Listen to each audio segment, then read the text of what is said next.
In our classes this week, we've been talking about different ways that we deal with conflict in our everyday lives. And one person in the group was telling us how that when she's had a bad day at work, for example, it's her poor husband that bears the brunt of it.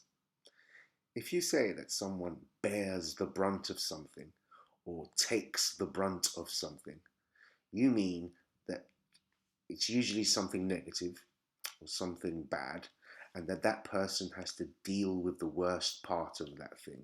They face the hardest consequences of that thing.